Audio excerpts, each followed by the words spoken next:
Good day mga boss at isang mapagpalang araw sa inyong lahat. Para sa video na to ay tuturo ko sa inyo kung paano ang tamang paggamit ng analog multi-tester. Kahit hindi ka electrician mga boss, kung susundan mo lang ang video na to ay siguradong matututo ka kung paano magbasa pagkatapos ng video na to. So let's start! Mayroong tatlong parameters na maaaring sukatin ng ating analog multi-tester. Ito po ay ang voltahe or volts, ang resistance or ohms, at saka itong amperahe or current mga boss. Unahin na natin ang voltahe mga boss or voltage. Bago natin simulan ay atin mo nang kilalanin itong ating analog multi-tester. Itong dito mga boss na mga numbers at saka mga reading dito ay tinatawag tong scale.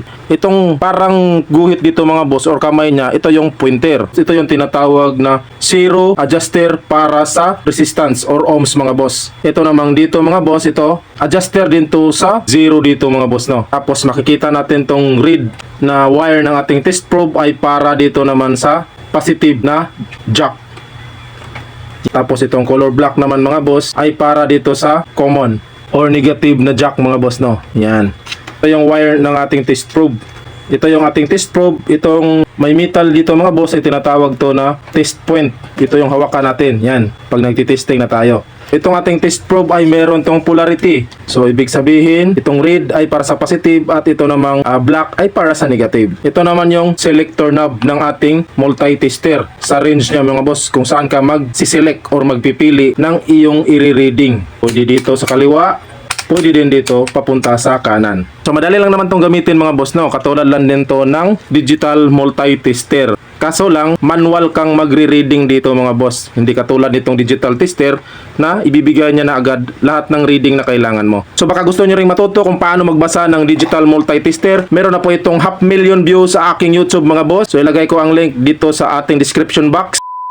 So para lubos nyong manuwaan mga boss, no, itong lahat ng skill dito ay pinalakihan ko na at ginawa ko na dito. Yan.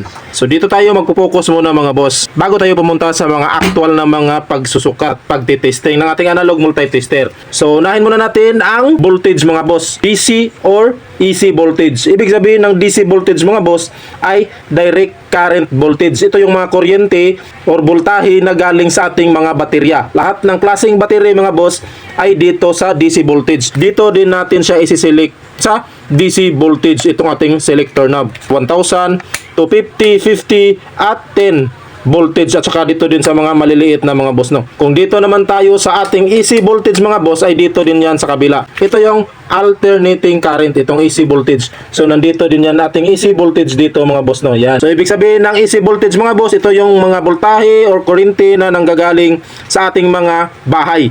So sa madaling salita, lahat ng mga commercial building, lahat ng ating bahay or mga generator engine ay AC ang binibigay na voltahe dyan. Depende na yan mga boss, no. Merong 240 to 20, merong 380 at saka 440 volts, meron pa nga 600 plus mga boss, no. So kung magkakaroon naman tayo ng pagtitesting sa ating AC voltage ay dito naman tayo magsiselect sa ating selector knob dito sa kulay red na ECB. Meron din yang 1000 to 50, 50 at 10 volts mga boss, no. Depende na sa range na iyong susukatin. Take note ko pala sa inyo, lahat ng mga range dito mga boss na iyong isi-select, kung hindi ka sure kung ilan ang voltahe sa isang supply or source natin mga boss, no, ay mas mainam na pupunta ka or magsiselect ka dito sa mas mataas na reading or range ng ating selector knob. For example, itong sa ating outlet sa ating bahay mga boss ay meron tayo dyang 230 or 220. So dito tayo dadako sa mas malaki, hindi dito sa 50 kundi dito tayo sa 250 na range niya mga boss, no, para hindi masisira ang ating multi-tester. So para hindi sasabog ang ating fuse or hindi masasunog ito mga boss, sayang din. Kahit mumurahin tong ating multi-tester ay gamit na gamit to. Lahat ng reading dito mga boss, yan voltage yan mga boss. So sa madaling salita, ito graduation dito ay para sa AC voltage or DC voltage. Kung magsiselect ka dito sa ating selector knob, for example dito tayo sa ating AC voltage or itong kuryente sa ating mga bahay mga boss, no. So select ka dito sa 10. Yan, 10 voltage. So lahat ng reading dyan sa 10 voltage ay dito mo makikita mga boss. Meron din yung 10 dito. So dito tayo mag-una sa pinakauna. Yan, 2, 4, 6, 8, 10. So ibig sabihin lahat ng graduation dito mga boss, itong mga graduation dito, basta dito tayo sa range ng 10 volts sa ating selector knob is nagre-reading yan na 0.2 volts. Okay? 0.2, 0.4, 0.6, 0.8, and then 1 volts. Okay? So, ang next nito ay 1.2, 1.4, 1.6, 1.8, and 2 volts. And so on na yan mga boss, no? Hanggang darating yan dito sa 10 volts. Okay? So, ngayon naman, dito tayo sa 50 mga boss. So, itong ating selector knob ay isi-select natin sa range na 50. Yan. Itong sa 50 mga boss ay makikita din natin dito. Yan, 50. 10, 20, 30, 40, 50. Kada graduation dito mga boss, basta 50 ang range ay by 1 volts. 1, 2, 3, 4, 5, 6, 7, 8, 9, 10. So, ibig sabihin, 10 volts. Okay? 11, 12, 13, 14, 15, 16, 17, 18, 19, 20. 20 volts. Okay, so sana maintindihan nyo mga boss, no?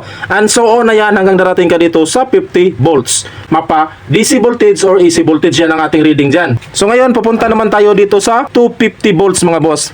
So, ibig sabihin, select natin sa 250 ang ating selector knob. So, dito tayo sa ating scale, 250. 50, 100, 150, 200, tapos 250. So, ibig sabihin, kada graduation dito mga boss ay by 5 na. 5, 10, 15, 20, 25, 30, 35, 40, 45, 50. 50 volts, okay? And so on na yan mga boss hanggang darating ka dito sa 250 volts. So, paano naman mga boss, no? 1000 volts, yan. I-select natin yan dito sa 1000 volts, yan. Pupunta tayo dito sa ating scale. So, ito, 10. Magiging 1000 tong 10 na to mga boss. For example, lalagyan natin yan ng 1000, yan. So, 1000 volts na yan mga boss. So, sa madaling salita, itong 2 ay 200 volts. Itong 4 ay 400 volts. Itong 6 ay 600 volts. Itong 8 ay 800 volts. Tapos, itong 10 ay 1000 volts. Okay? By 20 na itong kada graduation dito. 20, 40, 60, 80, 100 volts. Okay? And so on na yan mga boss hanggang darating ka dito sa 1000 volts. So, ganyan lang kadali ang pag-reading ng voltahe sa DC voltage or AC voltage. Ngayon ay magpe-perform na tayo sa actual na reading mga boss. So ngayon mga boss ay unahin natin sa aktual na pagsusukat itong ating ECB or alternating current voltage mga boss, no. So ngayon meron tayo ditong extension wire. Kuryente ito sa bahay mga boss, no. So para malaman nyo na live yan, papailawin natin to. Yan. Voltahe ng ating tahanan mga boss, no, is meron tayong 230 na voltage. So ngayon, since 230 is ilalagay natin siya dito sa 250 volts mga boss na range sa ating selector knob. So 250, yan. So dito tayo magre-reading, yan. Dito sa 250, okay? So sa AC voltage mga boss, kahit anong polarity ay pwede nating balik-baliktarin itong ating test probe. So ganun na rin ang reading. Pwera na lang sa DC voltage. So ayan mga boss, yan yung tamang reading niya. So ibig sabihin, dito tayo sa 200.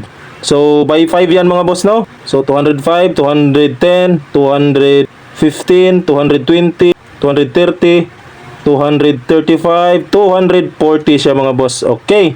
So ngayon ay dadako naman tayo dito sa ating DC voltage. Ito naman yung kuryente sa ating mga battery. So anong klaseng battery mga boss? Kahit anong klase, dry cell, battery ng sasakyan, battery ng mga cellphone, battery ng mga flashlight, mga energizer, ganyan mga boss, no. Basta lahat ng battery ay dito sa DC voltage. Ibig sabihin, DC is direct current. Merong polarity, merong positive at saka negative sign. So bawal siyang baliktarin sa pag-connect ng ating mga circuit kasi maaari siyang mag-short mga boss. I-test natin ang ating DC voltage, itong ating energizer na meron yang 9 volts mga boss, yan. So 9 volts. So dahil 9 volts ang ating i-reading is punta tayo dito sa ating selector knob, dito sa ating DC voltage. Dito tayo mag-select sa 10 volts, yan 10. Kasi 9 yun mga boss, no.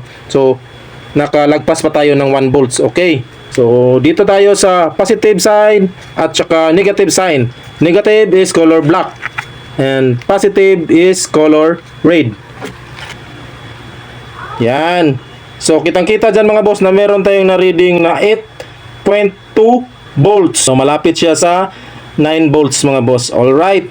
So, kung sakaling mabaliktad naman natin ang ating polarity nito mga boss ng ating test probe. Yan, for example, dito natin na ilagay itong negative sa kulay black. Tapos itong ating positive ay dito naman sa ating negative nakalagay sa ating baterya. Yan. So, ang reading niyan ay papunta dito sa kaliwa mga boss. Ang ating pointer mga boss, papunta yan dito sa kaliwa na side. So, sa madaling salita, baliktad ang ating polarity. Yan mga boss, oh. Kita nyo?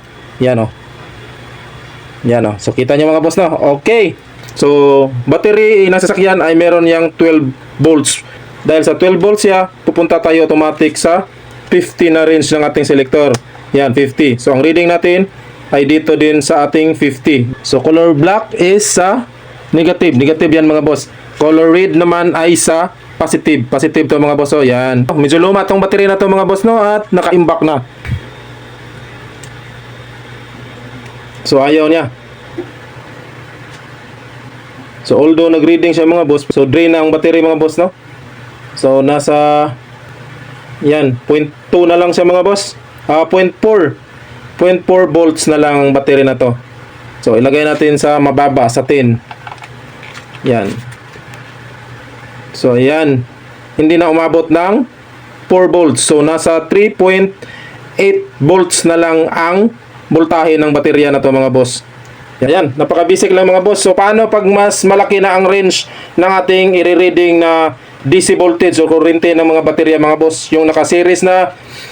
So, punta na tayo sa mas mataas na mga voltahe mga boss. So, ganyan lang. Napaka-basic at napakadali lang i-reading nitong voltahe sa ating analog multitester. So, itong lahat ng to lang mga boss ay para sa AC at DC voltage yan. So, ngayon ay dadako naman tayo dito sa ating resistance mga boss, no? So, pagka-resistance mga boss, no, ito yung pwede kang kumuha ng continuity sa isang wire or sa isang switch. Malalaman mo mga boss kung ang isang circuit ay may open at close na circuit. Ang ating resistance or ohms ay kayang mag-trace ng shortage sa ating circuit. Or makita natin sa ating analog multitester ang range ng ating resistance mga boss. Dito yung may mga times. Times 1, times 10, times 100, times 1K at times 10K. So dito mo siya isi-select mga boss. So yan. So ganyan lang. So ito yung mga tinatawag na multiplier ng ating resistance. Ang scale ng resistance ay makikita natin. Yang may marka na parang horseshoe mga boss, no. Yang kulay blue. Yang sa itaas lang. So pupunta tayo dito sa ating illustration board mga boss na pinalakihan natin. Merong resistance ay itong ating pointer ay pupunta dito mga boss, no. Yan. Itong reading na to, itong kulay blue ay dito tayo mag-start sa 0 na to. 0, 1, 2, 3, 4, 3, 5, 10, 20, 30, 50, 100, 200, 500 and 1K mga boss, no. Ito yung mga graduation na pwede nating basahin. Itong pinakaunang graduation niya mga boss, no. Dahil 1 to siya, 1. Tapos merong 1, 2, 3, 4, 5, 6, 7, 8, 9, 10. Merong 10 na mga graduation bago ka makapunta sa 1.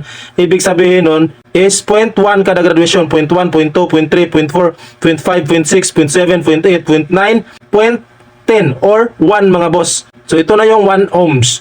Pagdating naman dito papunta sa 2 mga boss is meron na lang siyang 1, 2, 3, 4, 5. 5 na mga graduation. So sa madaling salita is tig 0.2 naman tong graduation dito papunta dito sa 2 ohms.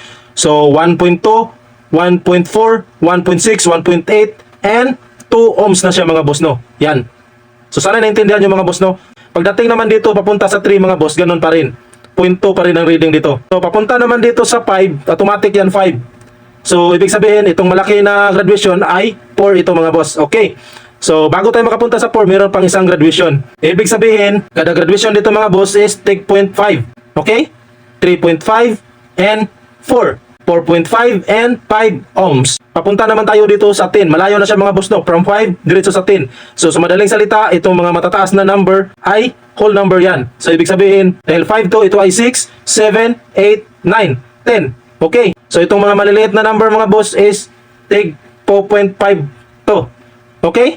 Papunta naman tayo dito sa 20 ohms. 10 and 20 na siya diretso mga boss, no. So sa madaling salita, itong mahaba na guhit na to mga boss or graduation ay 15 ohms yan. Okay. So ibig sabihin tigwa 1 na to mga boss. 1 ohms, 1 ohms, yan yan. So sa madaling salita, ang sunod na guhit ng ating 10 ay 11 ohms, 12, 13, 14, 15, 16, 17, 18, 19, 20, 20 ohms. Ganyan lang siya mga boss. So papunta naman tayo dito sa papunta sa 30 ohms. 1, 2, 3, 4. So 5. So sa madaling salita, ito ay tig 2 ohms na. Okay?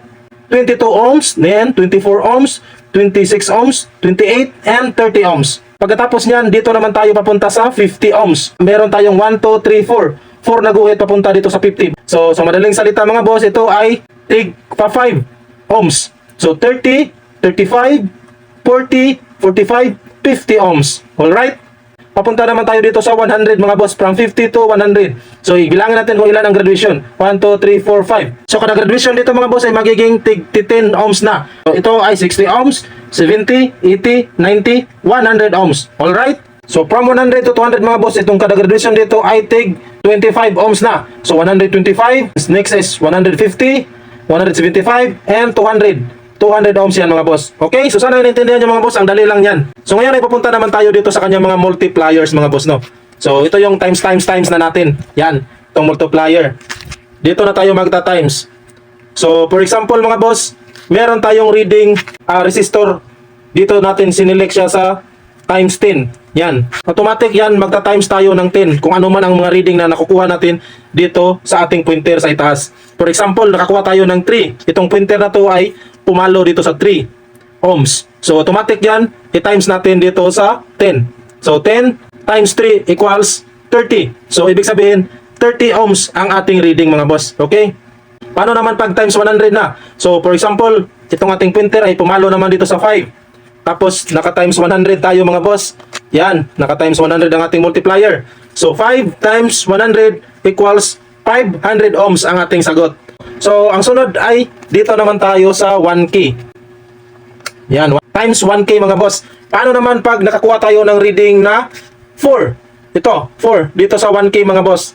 So, sa madaling salita, yung 4 ohms times 1,000 equals 4,000 ohms na siya mga boss. Or in short mga boss, pwede natin siyang tawagin sa 4 kilo ohms. Itong ki na to, magiging kilo yan mga boss. Sa engineering terms yan mga boss. So, 4 kilo ohms na siya. Times 1K or times 10K, kilo ohms na agad ang sagot natin yan. Okay? So, unahin natin sa pag-perform ng testing itong continuity mga boss. Itong times 1, continuity yan. So, yan. So, sa pamagitan ng continuity mga boss ay matrace natin ang isang linya kung may putol ba. Katulad ng fuse na to mga boss, malalaman natin kung open ba siya or close. So, ayan mga boss. So, meron siyang 4 ohms.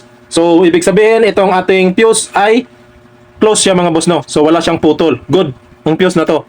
Boss, at ito namang fuse na to ang ating i-reading or kung good pa ba ang fuse na to. Isang linyada dito, tapos titignan natin ang ating scale kung papalo ba. Ayan, pumalo siya mga boss. So goods pa siya mga boss, no? Meron siyang continuity. So itong switch ay malalaman natin kung busted ba ang switch or good pa. So ilagay natin dito mga boss, no? So ayan, meron ng reading mga boss itong ating switch. Off ko, yan, patay siya. On. Yan. So meron siyang 5 ohms. Oh. On. So, pagagalaw to mga boss papunta dito ang ating printer, ibig sabihin ay buhay or close ang circuit na to mga boss. So, maganda pa ang switch na to. Off, patay, on, gagalaw ang ating pointer. Okay? So, ngayon susunod natin na itetest ay itong mga resistor mga boss, no? So, pwede pala natin i-test tong ating resistance reading mga boss, no? Kung nakasitting or nakakalibrate ba ang ating pointer dito sa 0 mga boss. So, papaano ba? Sa pamamagitan nitong adjuster ng ating resistance or ohms mga boss, no? Yan. Nandito tayo sa times 10. So, bago tayo magkukuha ng reading sa mga kung ano man nating i-reading, ay atin mo nang i-calibrate siya mga boss. So, pagtagpo lang natin tong dating test probe. Yan. So, kitang-kita mga boss na hindi naka-zero. Yan mga boss. So, ngayon, isi-zero natin siya sa pamamagitan nito. Ikotin lang natin to mga boss. Yan, gagalaw yan.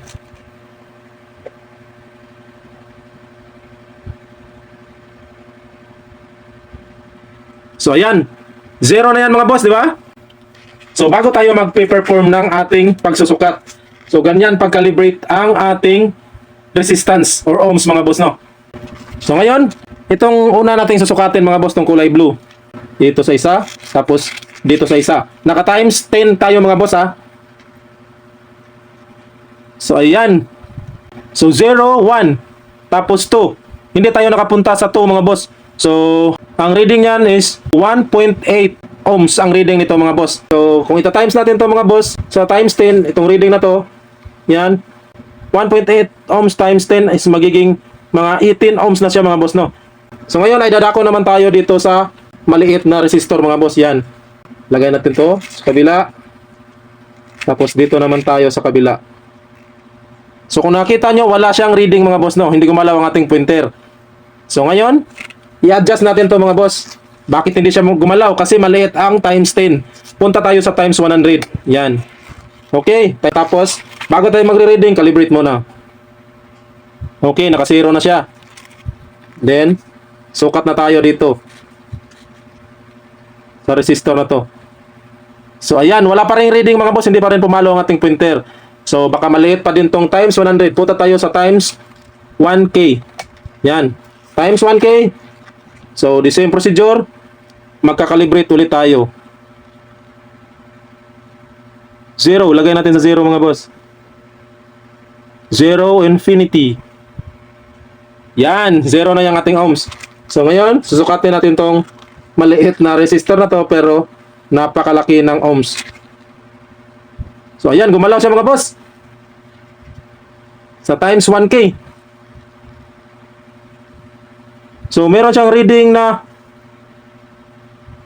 175 ohms mga boss. 175 ohms, ita-times natin yan sa 1K mga boss, no? Or 1,000. So, magiging 175,000 or 175K or 175 kilo ohms mga boss, no? Kasi yung K gagawin na nating kilo ohms yan sa engineering terminology. Ititest natin ang coil mga boss. So dito tayo maglalagay sa ating times 100. Tapos calibrate. Hindi naka 0. 0 natin. Yan. 0 na. So test na natin ang ating coil dito sa magnetic contactor na to.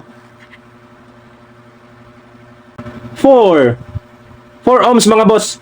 So 4 times dito 100. 4 ohms times 100 equals 400. So ibig sabihin ang coil ng magnetic contactor na to ay 400 ohms mga boss.